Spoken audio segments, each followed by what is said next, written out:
Upon क्या आएगा n plus सी होगा। इसका एग्जाम्पल अगर देखें थोड़ा सा, ये सबसे बेसिक फॉर्मूला है, इसके अंदर आपको नॉर्मली हर एक्सरसाइज के अंदर काम आने वाला है। एक्स की पावर 1 का कैसे करेंगे, कि एक्स तो है इसका क्या होता है बताओ क्या होगा, एक्स की पावर 1 प्लस 1 अपॉन क्या जाएगा 1 प्लस एक्स की पावर 2 अपॉन क्या हो जाएगा, आया समझ में। एक्स की पावर 2 का पूछे तो क्या होगा 2 प्लस 1 हो जाएगा, क्योंकि n का आंसर क्या है यहाँ पे, n का आंसर 2 है तो 2 प्लस 1 हो जाएगा तो 3 और अपॉन में क्या आएगा प्लस हो जाएगा। आया समझ में, ये एकदम बेसिक क्वेश्चन आ सकते हैं। तीसरा है मान लो थोड़ा सा डिफरेंट देखें, अंडर रूट एक्स, उसका इंटीग्रेशन कैसे करोगे। अंडर रूट एक्स का मीनिंग क्या हुआ, एक्स का पावर कितना है आप है ना, यही फॉर्मूला लगने वाला है। इसके अंदर n का वैल्यू क्या हो जाएगा हाफ हो जाएगा, आंसर क्या आएगा हाफ प्लस 1 अपॉन क्या आएगा प्लस 3 हो जाएगा। एक्स का पावर 3 अपॉन 2 अपॉन क्या हो जाएगा 3 अपॉन 2 प्लस 3 हो जाएगा। और ये इसको कर देंगे सोल्व थोड़ा ऐसा आंसर। ये सबसे बेस्ट फॉर्मूला है आपके लिए, इस पर बेस्ड इक्वेशन आपको समझ में आए, ठीक है। चलो आगे देखते हैं, अभी दूसरा फॉर्मूला देखते हैं।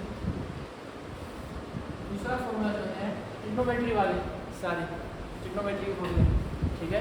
सबसे पहले देखो साइन एक्स का इंटीग्रल क्या होता है,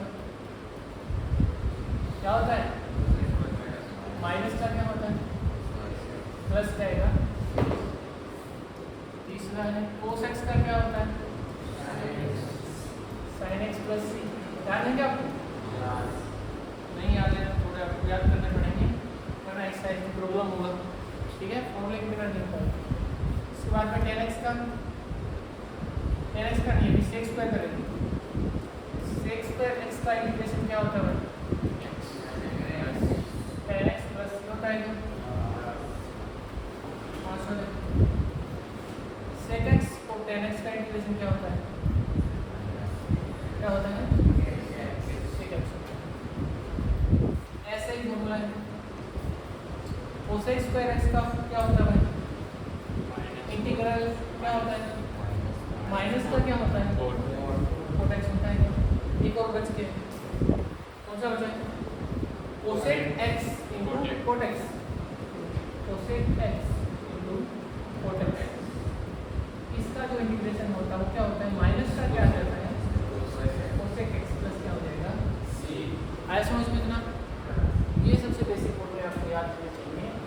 आपने जब डेरिवेटिव पढ़ा था तो अपने याद है ये एंटी डेरिवेटिव होता है, पता है ना आपको, पता है इंटीग्रेशन क्या होता है, इंटीग्रल क्या होता है डेरिवेटिव का उल्टा होता है अपोजिट, इसे एंटी डेरिवेटिव बोलते हैं।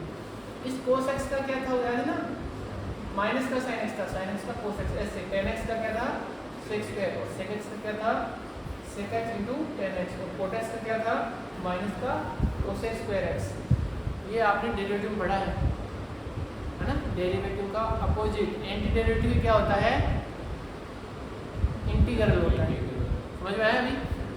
चलो देखो अब याद करो, आपने साइन इनवर्स एक्स का इंटीग्रेशन पढ़ा था, सॉरी डेरिवेटिव पढ़ा था क्या याद है, याद करो तो derivative of sine inverse x क्या पढ़ा था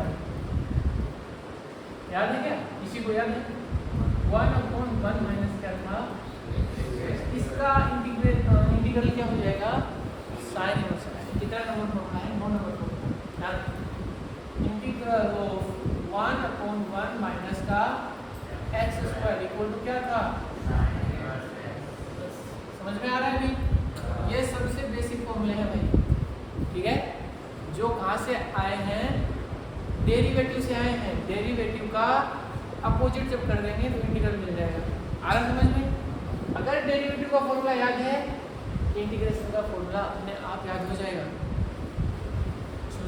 याद करो एक फॉर्मूला और पढ़ा था, वो क्या था कोस इनवर्स एक्स का। कोस इनवर्स एक्स जब यहाँ हो जाता है तो आंसर क्या आता है -1/, तो इसका इंटीग्रेशन जब इंटीग्रल करेंगे तो क्या आंसर आएगा cos inverse x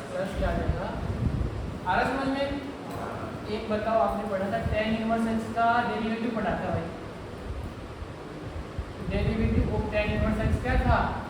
1/1 plus x square, 1/1 plus x square का इंटीग्रल क्या हो जाएगा भाई?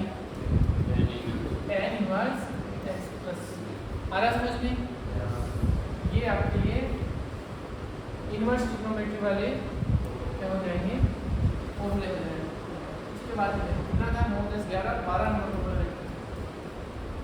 अगर आप याद है आपको e⁻x का क्या पढ़ा था?